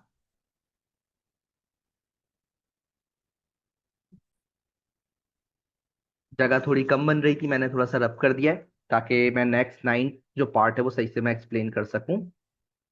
तो 9 में कह रहे हैं n+1 C0, n+1 C1, n+1 C2 चलता रहेगा n+1 Cn+1 तक, यानी जब तक ऊपर और नीचे सेम ना आ जाए।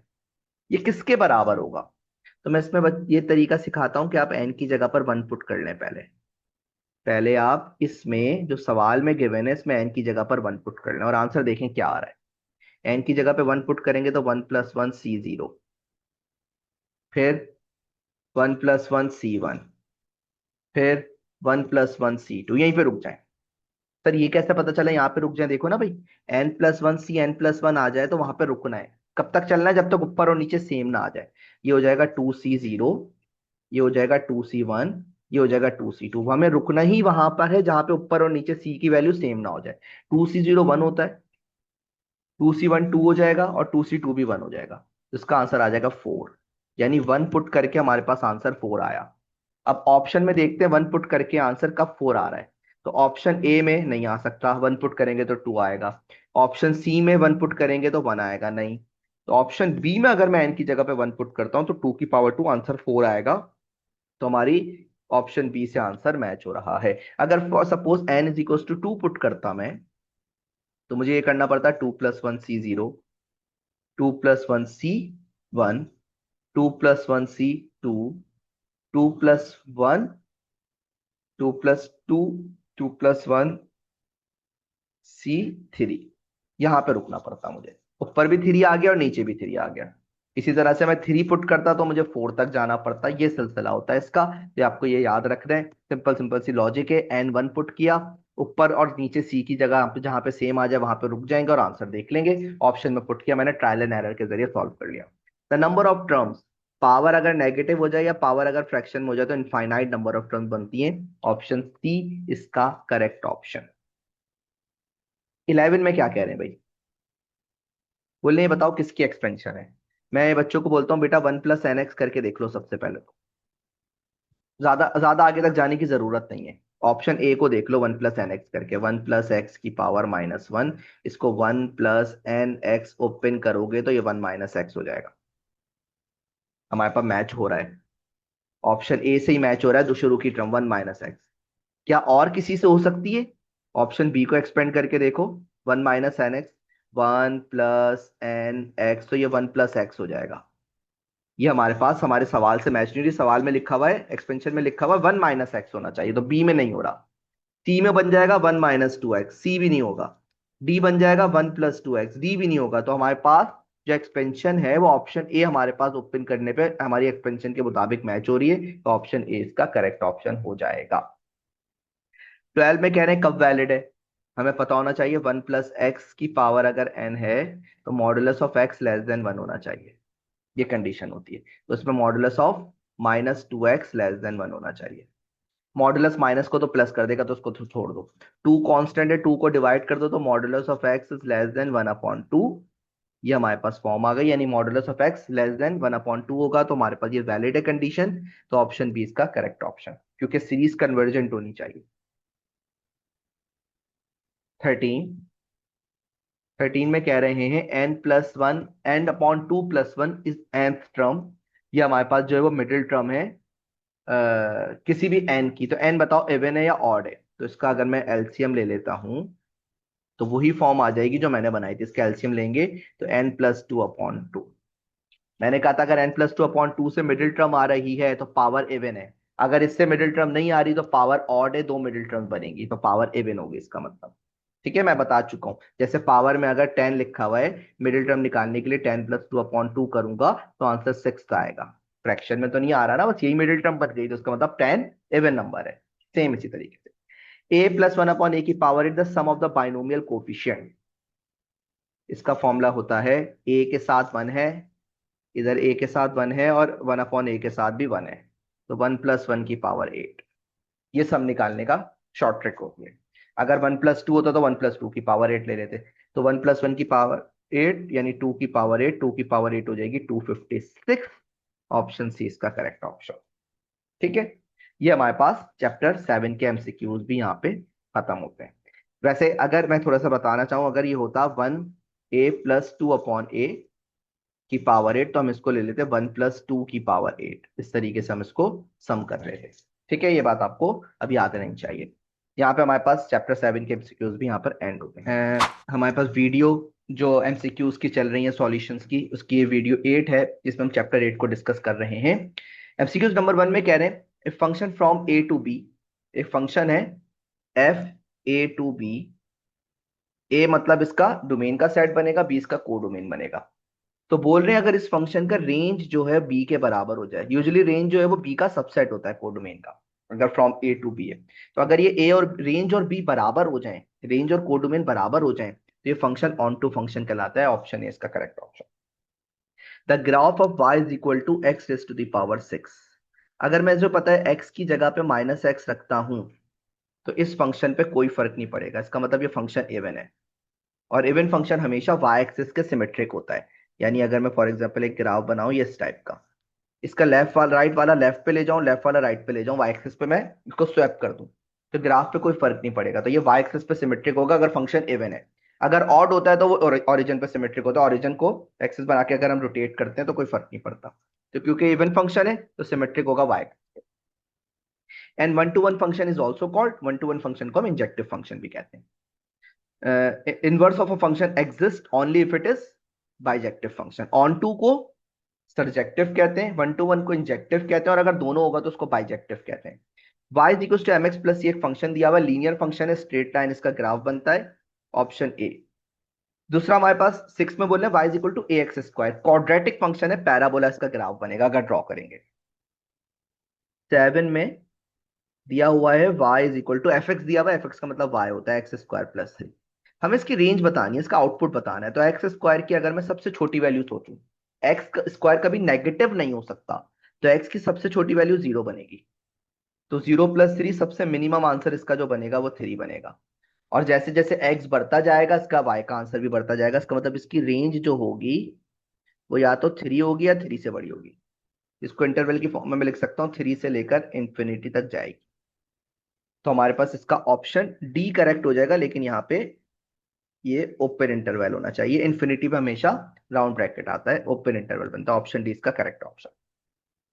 Graph of y is equal to x raise to the power n is symmetric to dash if n is an odd integer. ऊपर बताइए मैंने बात, अगर ये x की पावर n हो जाए और n ऑड बन जाए 1 3 5, तो ये ऑड फंक्शन हो जाएगा, क्योंकि इसमें माइनस एक्स रखने पे फंक्शन के बाहर माइनस आ जाएगा। और ऑड फंक्शन हमेशा ओरिजिन पे सिमेट्रिक होता है। ये इस तरीके से हम सोच सकते हैं ग्राफ समझाने के लिए। अगर कोई ग्राफ इस तरह से बन रहा है, तो मैं इसको ओरिजिन के अराउंड इसको मैं रोटेट करूं यहाँ पे और इसको लेके जाऊं यहाँ पे, तो ये वापस वैसे ही ग्राफ बन जाएगा जैसा इनिशियली था। The graph of a linear function is straight line, ऊपर बताया अभी। If f is a function from A to B, domain of f is equal to, f domain जो होगी वो ए होगी, क्योंकि ए टू बी है, बी को डोमेन है और ए डोमेन है, तो ऑप्शन सी इसका करेक्ट ऑप्शन। 9 में कह रहे हैं, सॉरी फर्स्ट 11 में कह रहे हैं every function is a relation. हम दो सेट का कार्टेशियन प्रोडक्ट निकालते हैं, उस कार्टेशियन प्रोडक्ट के जितने भी सबसेट होते हैं वो सारे के सारे रिलेशन होते हैं। और फिर रिलेशन की कंडीशंस को हम दो दो पैरामीटर में चेक करते हैं, तो वो फंक्शन में कन्वर्ट हो जाते हैं। If F and G are equal, F और जी को कह रहे हैं इक्वल है, यानी 7x - 4 और जी यानी x बराबर है। तो बोले एक्स की वैल्यू क्या होगी, ये एक्स यहाँ पर आके माइनस होकर 6x हो जाएगा, -4 वहां जाके +4 हो जाएगा, तो एक्स का आंसर आ जाएगा 2/3 कैंसिल आउट होने के बाद, यानी कि ऑप्शन बी इसका correct option. Domain of a function, domain पूछ रहे हैं 3x + 1/x - 1। अब इस पे अंडर रूट तो है नहीं, तो इसकी डोमेन में हमें आयोटा की सोचने की जरूरत नहीं है। हमें यह पता है कि डिनोमिनेटर 0 नहीं होना चाहिए। तो सवाल उठता है डिनोमिनेटर कब 0 होगा, जब -1 वहां गया तो +1, जब x की वैल्यू 1 होगी तो वो 0 हो जाएगा। इसका मतलब x की वैल्यू 1 नहीं होनी चाहिए, यानी इसकी डोमेन में 1 नहीं पुट कर सकते। 1 पुट करने पे डिनोमिनेटर 0 हो जाएगा, बाकी कुछ भी पुट कर सकते, कोई मसला नहीं है, क्योंकि डिनोमिनेटर 0 हो गया तो अनडिफाइंड हो जाएगा ये। तो option D real number except 1, कुछ भी पुट करें सिवाय 1 के। Last MCQ, a function f x is equal to modulus of x minus x square. तो भाई मॉड्यूलस ऑफ एक्स का मतलब है इसमें -x पुट करोगे +x ही रहेगा, और एक्स स्क्वायर का मतलब है इसमें नेगेटिव एक्स भी पुट करोगे तो +x ही रहेगा। इसका मतलब ये इवन फंक्शन है। अगर x की जगह -x पुट करके फंक्शन अनचेंज रहता है तो फंक्शन इवन होता है, और अगर फंक्शन के पहले माइनस आ जाता है कोई सेम टू सेम फंक्शन है और पहले माइनस आ जाए तो वो ऑड फंक्शन होता है, दोनों चीजें ना हो तो नाइदर इवन नॉर ऑड, तो ये हमारे पास इवन फंक्शन हो जाएगा। ये हमारे पास चैप्टर 8 के एमसीक्यूज कंप्लीट। जो हमारे पास एमसीक्यूज वीडियो सॉल्यूशंस चल रही हैं उसमें ये वीडियो 9 है जिसमें हम चैप्टर 9 को डिस्कस कर रहे हैं। तो एमसीक्यूज नंबर 1 में कह रहे हैं 2x minus 5 is greater than and equal to 3। 2x - 5 is greater than and equal to 3 solve करना है। -5 वहां जाएगा, +5 होके 8 बन जाएगा।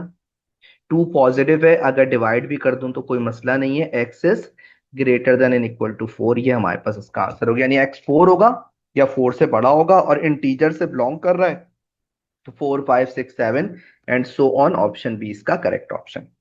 4x minus 3y is equal to 8 is the corresponding equation of an inequality. Then its x-intercept.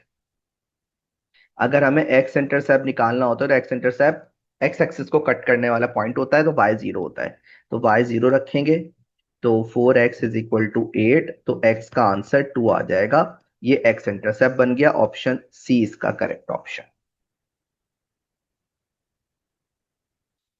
MCQs number 3 में x such that x belongs to real number, x is greater than 5, x 5 से बड़ा है, यानी 5 नहीं होगा, 5 से बड़ा होगा, तो हमें 5 भी शामिल नहीं करना। 5 से बड़ा कितने नंबर होते हैं? 5 से बड़े तो बहुत इन्फिनिटी तक नंबर जाएंगे, और इन्फिनिटी पे हमें पता है राउंड ब्रैकेट लगाना होता है, क्लोज इंटरवल नहीं कर सकते इन्फिनिटी को, हम हमेशा ओपन इंटरवल रखते हैं, तो ऑप्शन सी इसका correct option.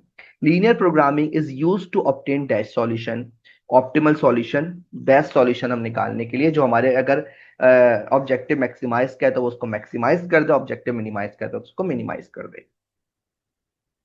Solution space of a linear inequality 2x + 3y less than and equal to 6 includes, तो हमारे पास दिया हुआ है 2x + 3y is less than and equal to, तो इसमें हम 0 0 पुट करेंगे तो ओरिजिन इसको सेटिस्फाई करेगा, इक्वल टू भी हो सकता है और लेस भी हो सकता है, इसका मतलब all the point on and below the line. 0 0 put भी करके देख लें, ये हो जाएगा 0 is less than equal to 6, satisfy कर रहा है ओरिजिन, इसका मतलब ओरिजिन की तरफ वाला रीजन लेंगे, तो all the point on and below the line, option B इसका करेक्ट ऑप्शन।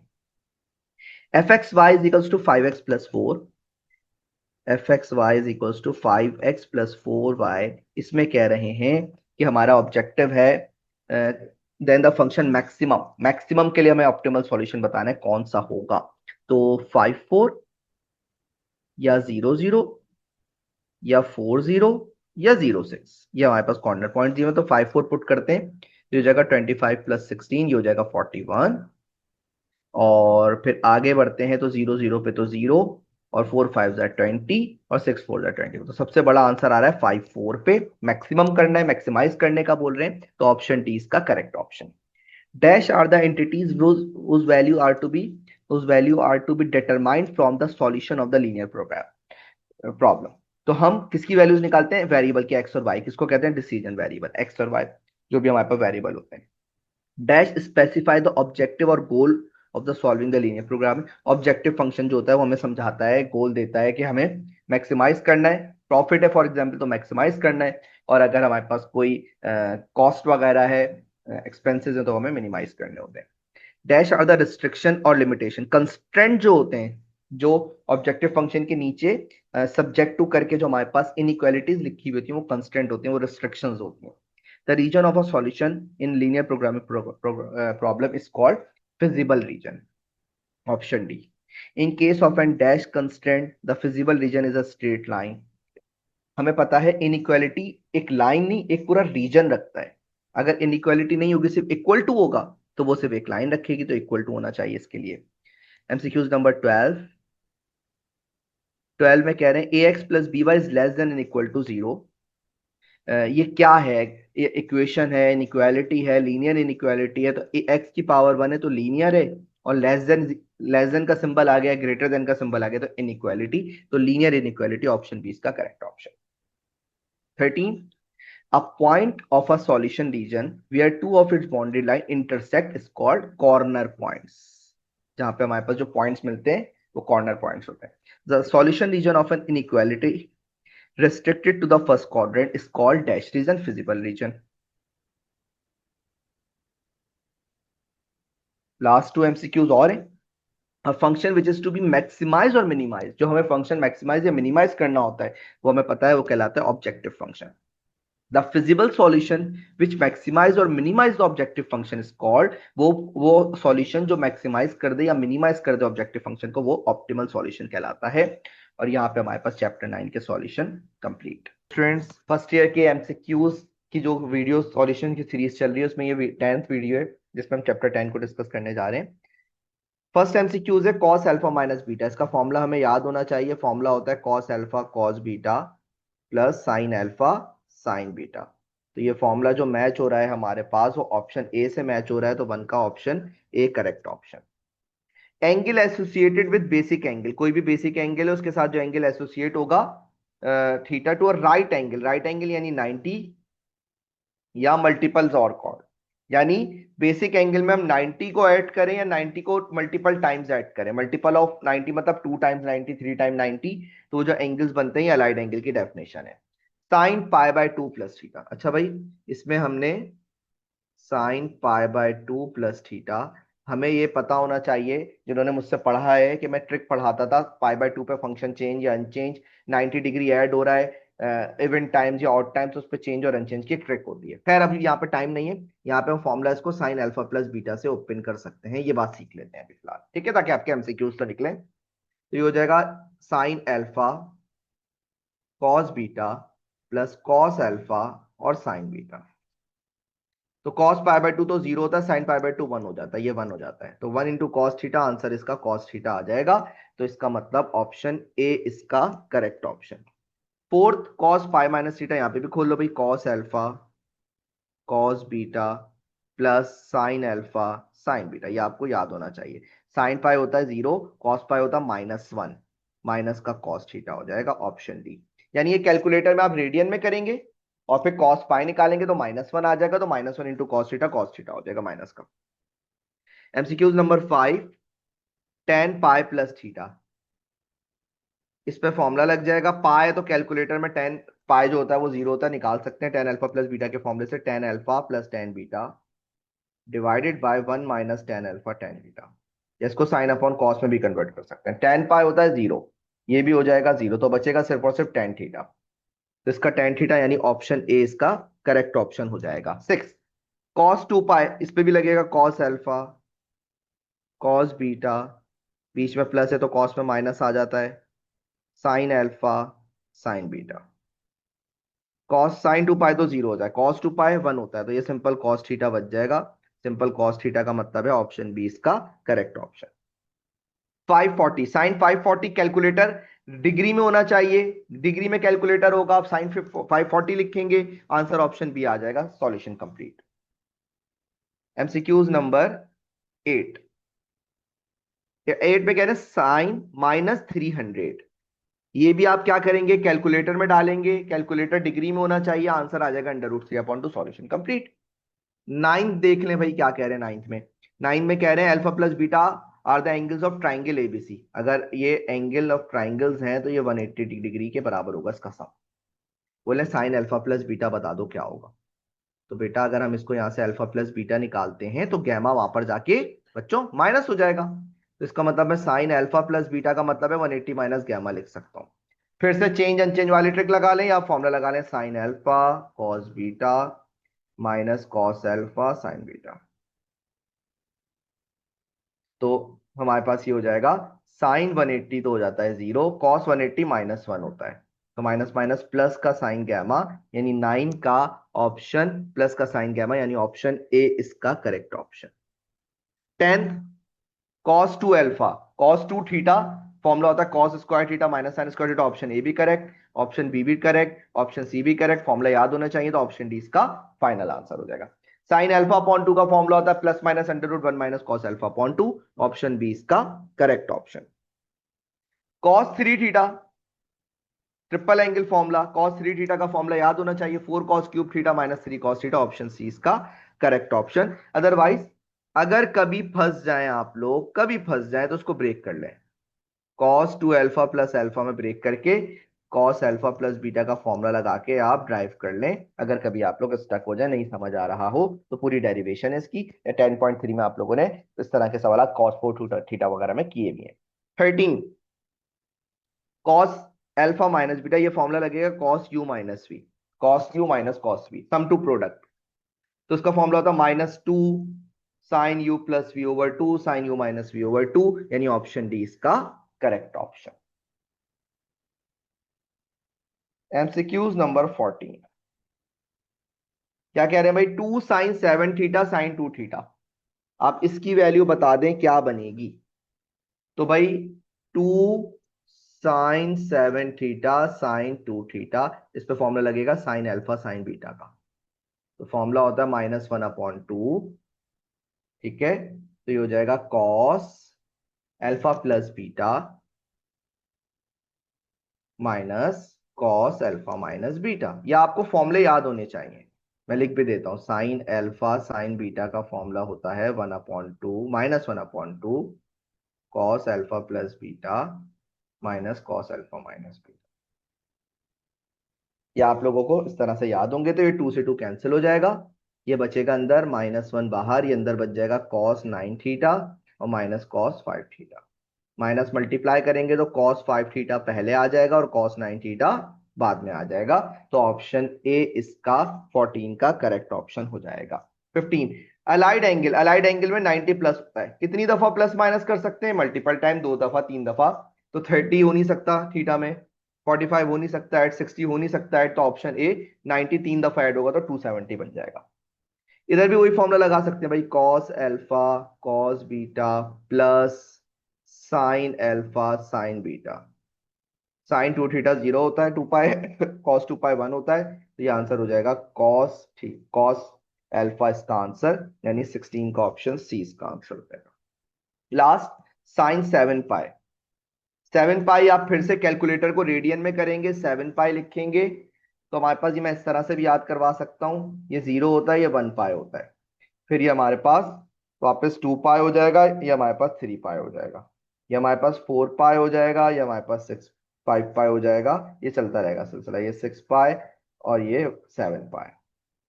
तो एक्स एक्सिस का कोई भी हमारे पास एंगल लें, 0 लें या पाई लें, साइन 0 होता है, तो उस पर 7 पाई पे आंसर 0 बनेगा। इतनी डिटेल में याद रखने की जरूरत नहीं है, आपको सिंपल ये याद रखना है कि कैलकुलेटर को रेडियन में करके साइन 7 पाई निकालेंगे तो आपका आंसर आ जाएगा। यहाँ पे चैप्टर 10 के एमसीक्यूज कंप्लीट है। ये first year mathematics MCQs video solution जो सीरीज है उसकी 11वीं वीडियो है, इसमें हम चैप्टर 11 डिस्कस करने जा रहे हैं, इसके एमसीक्यूज। फर्स्ट एमसीक्यूज में कह रहे हैं, from the top of the cliff 180 metre high the angle of depression of a boat is alpha. Height है 80 मीटर और एंगल ऑफ डिप्रेशन बन रहा है एक बोट पे अल्फा, तो ये एंगल ऑफ एलिवेशन भी अल्फा होगा। Distance between the boat and the foot of Cliff is 80 √3, ये बेस आ गया, ये परपेंडिकुलर आ गया। एंगल मालूम करना है तो टेन का फॉर्मूला लगेगा, tan alpha is equal to perpendicular upon base. तो 80 से 80 कैंसिल हो जाएगा, टेन अल्फा बन जाएगा 1/√3। टेन का आंसर 1/√3 या √3/3 कब बनता है, जब एंगल 30 डिग्री हो, डिग्री में 30 होगा, रेडियन में π/6 होगा। ऑप्शन बी इसका correct option. To solve an oblique triangle, oblique मतलब जो राइट एंगल ना हो, हम लॉ ऑफ साइन भी यूज किया करते हैं, कोसाइन भी, टेंजेंट भी, तो ऑप्शन डी इसका correct option. A circle which touches all the sides of the triangle, एक सर्किल जो ट्राइंगल की तमाम साइड्स को टच कर रहा होता है तो उसको हम स्क्राइब सर्किल कहते हैं, इन सर्किल कहते हैं, ऑप्शन बी इसका करेक्ट ऑप्शन। बीटा कह रहे 90 डिग्री हो जाए, इस तरह से भी आया हुआ, अगर एक एंगल 90 डिग्री हो किसी ट्राइंगल में तो कोसाइन लॉ किस में कन्वर्ट हो जाता है, तो जब बीटा की जगह पे हम 90 रखेंगे तो ये 0 हो जाएगा, तो सिर्फ बचेगा b² is equal to c² plus a², जो कि पाइथागोरस थ्योरम कहलाता है। √s - अपॉन ac बोले किसका फॉर्मूला है, तो हमें याद होना चाहिए साइन α/2 को हमने इस तरह याद किया था, क्या ए नहीं आएगा, s - b आएगा, s - c आएगा और नीचे b और c आ जाएगा। तो यहां पर a आ रहा है और c आ रहा है, b नहीं आ रहा है, इसका मतलब साइन β/2 होगा। ठीक है, जिन्होंने पढ़ा है उनको ये चीजें याद होंगी। In any triangle cos gamma upon two, cos gamma upon two में सी आएगा, एस एस माइनस सी, और नीचे बाकी दो साइड आएंगी, एस एस माइनस सी, बाकी नीचे ए भी आ गया, ऑप्शन डी इसका correct option.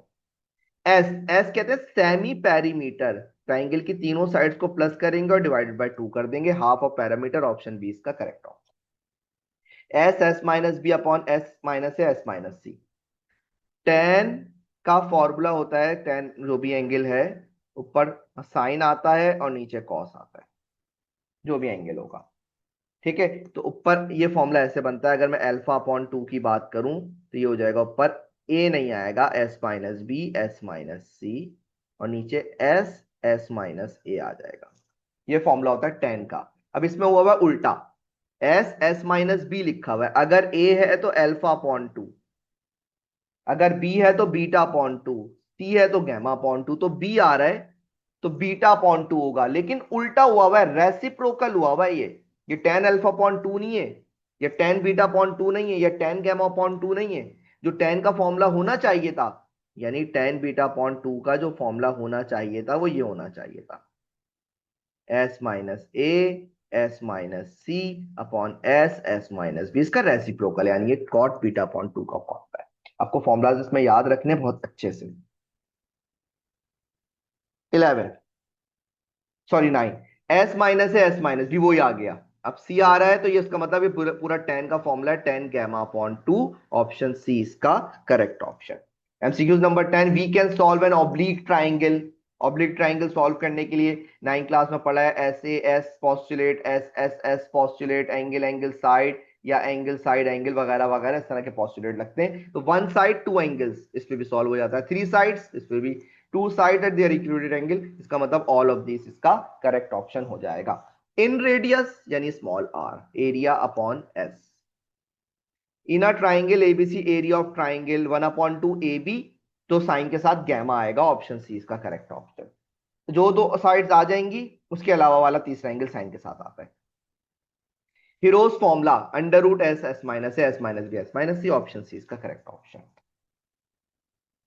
The circle passing through the three vertices, जो वर्टिसेस से पास करता है, जो सर्किल को टच करता है वो इन सर्किल, जो वर्टिसेस से पास करता है वो सरकम सर्किल।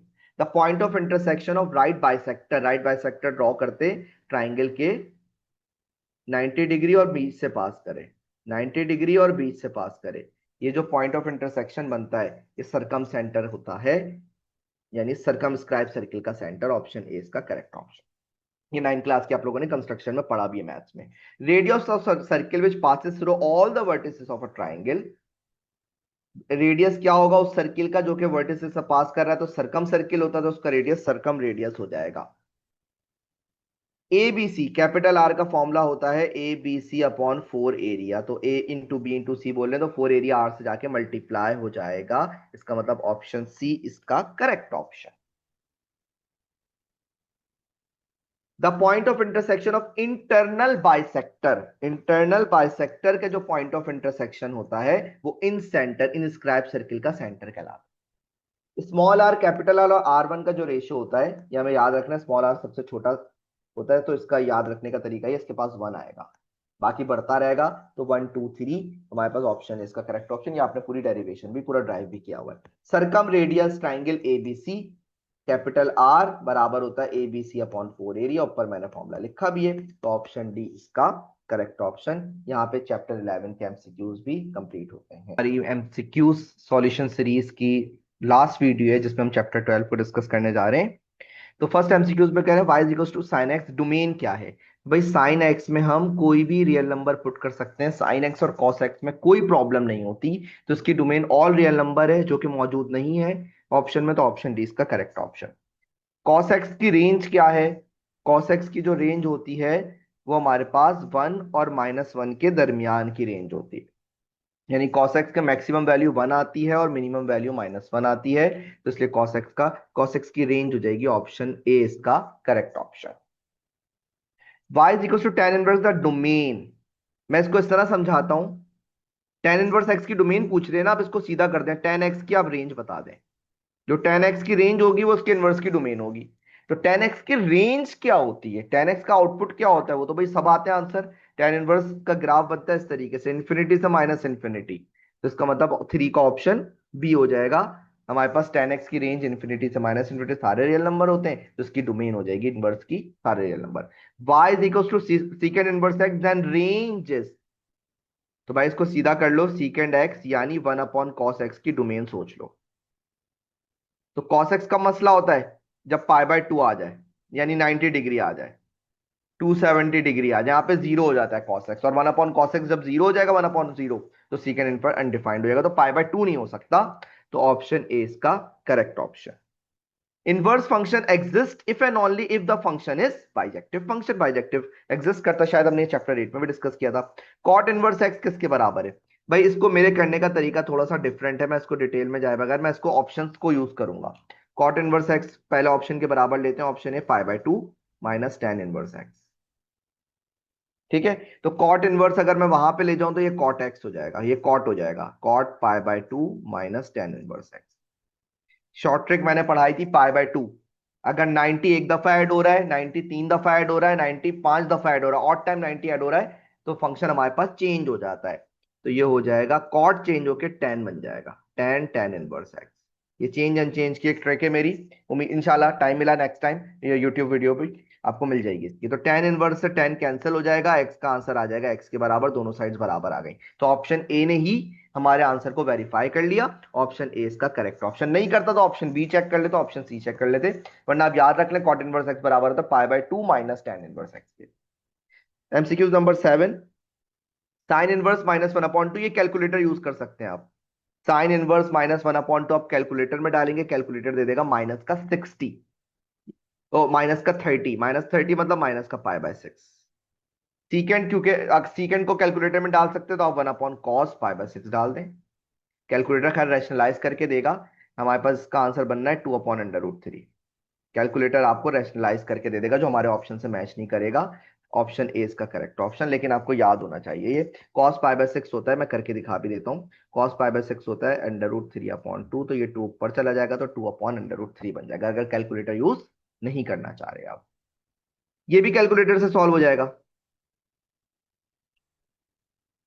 तो इसको कैलकुलेटर के लिए क्या करेंगे भाई आप, कॉस साइन इनवर्स 1/√2 यानी π/4, साइन इनवर्स π/4 होता है, कॉस π/4 1/√2 के या √2/2 के बराबर होता है। ऑप्शन डी इसका correct option. Cos inverse A plus cos inverse B, formula है इसका, cos inverse A B -1 minus A square 1 minus B square under root के अंदर, ऑप्शन ए इसका correct option. Tan, tan inverse minus X, minus पीछे चला जाएगा -10, क्योंकि even odd function का आप लोगों को पता है। टेन इनवर्स -1 बेशक कैलकुलेटर में डालें, कैलकुलेटर देगा माइनस का 45 या माइनस का π/4, रेडियन में या डिग्री में फर्क पड़ेगा, इसका ऑप्शन बी इसका correct option. 12 tan 2x is equal to -1, ये मैं सॉल्व करके दिखा देता हूँ।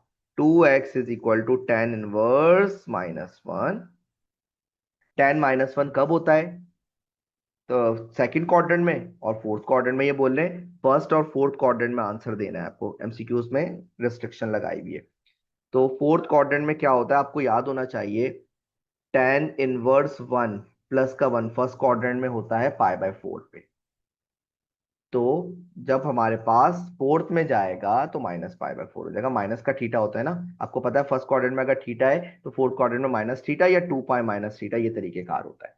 इसका आंसर आ जाएगा माइनस का π/4 फोर्थ क्वाड्रेंट में। 2 डिवाइड हो जाएगा वहां पे आके, तो एक्स का आंसर आ जाएगा -π/8, जब 2 को वहां पे जाके आप डिवाइड कर देंगे। ऑप्शन ए इसका करेक्ट ऑप्शन। इसका जनरल सॉल्यूशन बोल रहे हैं, मैं डायरेक्ट डायरेक्ट लिख रहा हूँ, -8 वहां पे जाके +8 हो जाएगा और 4 से डिवाइड करेंगे तो 8/4 यानी 2 हो जाएगा। साइन का आंसर कभी भी 2 नहीं होता, मैक्सिमम 1 होता है, मिनिमम -1 होता है, इसका मतलब ये कभी पॉसिबल ही नहीं है। ऑप्शन डी इसका करेक्ट ऑप्शन। 14 में कह रहे हैं सॉल्यूशन ऑफ इक्वेशन, सॉल्यूशन कर लेते हैं भाई। तो ये हो जाएगा sine X is equal to -√3/2, fourth quadrant में आंसर देना है, पहले फर्स्ट में निकाल लेते हैं। फर्स्ट में साइन एक्स प्लस √3/2 कब होता है? ये होता है 60 डिग्री पे यानी π/3 पे। फोर्थ में निकालने के लिए क्या करना पड़ेगा, माइनस का थीटा या 2π माइनस थीटा, तो माइनस का π/3, और यही ऑप्शन में नजर आ रहा है, ऑप्शन बी इसका correct option. All trigonometric functions are periodic function, option A. General solution of every trigonometric equation consist of, general solution में इनफाइनाइट सॉल्यूशंस होते हैं। कॉस का पीरियड क्या होता है, कोई एंगल चेंज तो नहीं हुआ, 1 थीटा लिखा हुआ है, तो कॉस का पीरियड होता है 2 पाई। ऑप्शन सी इसका करेक्ट ऑप्शन। अगर एंगल चेंज हो जाता है तो उसका मैं भी बता भी दूंगा। One solution of सीकेंड x minus two, मैं सीकेंड नहीं लिखूंगा, मैं इसको कॉस ले लूंगा, कॉस माइनस 1/2। कॉस माइनस 1/2 होता है सेकंड क्वाड्रेंट में, और कौन से क्वाड्रेंट में होता है भाई, और होता है हमारे पास ये थर्ड में। तो फर्स्ट क्वाड्रेंट में निकालने के लिए, रेफरेंस एंगल निकालने के लिए मुझे पता है फर्स्ट क्वाड्रेंट में इसका आंसर बनेगा पाई/3। ठीक है, तो सेकंड का तरीका क्या होता है, पाई माइनस पाई/3, तो ये हो जाएगा 2 पाई/3। और अगर मैं थर्ड में निकालना चाह रहा हूं तो पाई प्लस पाई/3, ऐसा ही है, तो ये हो जाएगा 4 पाई/3। तो हमारे पास 18 का आंसर बन जाएगा, 18 का आंसर हमारे पास मैच हो रहा है ए से, 2 पाई/3, क्योंकि 4 पाई/3 है नहीं, 2 पाई/3, ऑप्शन ए इसका करेक्ट ऑप्शन। बोले कॉस थीटा -1/2 और साइन थीटा -100, ये आप कैलकुलेटर में ना थीटा की जगह कैलकुलेटर को रेडियन में करके ऑप्शंस रखते जाएं, और देखें दोनों कब मैच कर रहे हैं। तो ऑप्शन सी, जब 4 पाई/3 रखेंगे आप तो दोनों मैच कर जाएंगे, आपको मैच होते हुए नजर आएंगे। अब पीरियड निकालने का तरीका समझा रहा हूं। लिखा हुआ साइन 1/2x, ऐसा ही है ना, आसान लफ्जों में समझा रहा हूं। तो एक्स के साथ क्या मल्टीप्लाई हो रहा है, 1/2। अब इसको करते हैं रेसिप्रोकल, ये सबके लिए, और साइन का एक्चुअल पीरियड लिखते हैं। जो भी एक्स के साथ मल्टीप्लाई हो रहा है उसको रेसिप्रोकल कर दें और उस फंक्शन का एक्चुअल पीरियड लिख दें। साइन होते 2 पाई, कॉस है तो 2 पाई, टेन है तो पाई, तो ये हो जाएगा यहाँ पे 2 पाई, तो इसका फाइनल पीरियड क्या बन जाएगा, 4 पाई, यानी कि ऑप्शन ए इसका correct option. The value of cos 5 पाई, इसके लिए भी आपको ज्यादा टेंशन नहीं लेनी, कैलकुलेटर में डालना है 5 पाई को। मैं दूसरे तरीके से भी करके दिखा देता हूँ, ये 0 है, यहाँ पे कॉस 1 होता है, पाई पे -1 होता है, 2 पाई पे 1 होता है, 3 पाई पे -1 होता है, फिर हमारे पास 4 पाई पे 1 होता है और 5 पाई पे -1 होता है। ये हमारे पास चलता रहता है सिलसिला। तो कॉस 5 पाई -1 होगा। 3 सीकेंड x/3 का पीरियड, तो x के साथ क्या मल्टीप्लाई हो रहा है, 1/3, ये 3 सीकेंड 1/3x। आगे पीछे छोड़ दें, x के साथ 1/3 तो 3/1 हो जाएगा। और सीकेंड कॉस का रेसिप्रोकल होता है, इसका भी पीरियड 2 पाई होगा, तो आंसर 6 पाई, यानी कि ऑप्शन डी इसका करेक्ट ऑप्शन। पीरियड 10 7x, फिर से x के साथ 7 मल्टीप्लाई हो रहा है, 1/7, और 10 का पीरियड पाई होता है, तो पाई/7, ऑप्शन सी इसका करेक्ट ऑप्शन। यहां पर हमारे पास पूरे बुक के एमसीक्यूज अल्हम्दुलिल्लाह कंप्लीट हो गए। इसकी आपको अच्छे से प्रिपरेशन करनी है ताकि आप लोग 20 आउट ऑफ 20 मार्क्स लेकर आ सकें। एमसीक्यूज में सॉलिड मार्क्स होते हैं, अच्छे से इसकी वीडियोस को देखना है ताकि आपके लिए हेल्पफुल रहे। जजाकल्लाह, अल्लाह हाफिज।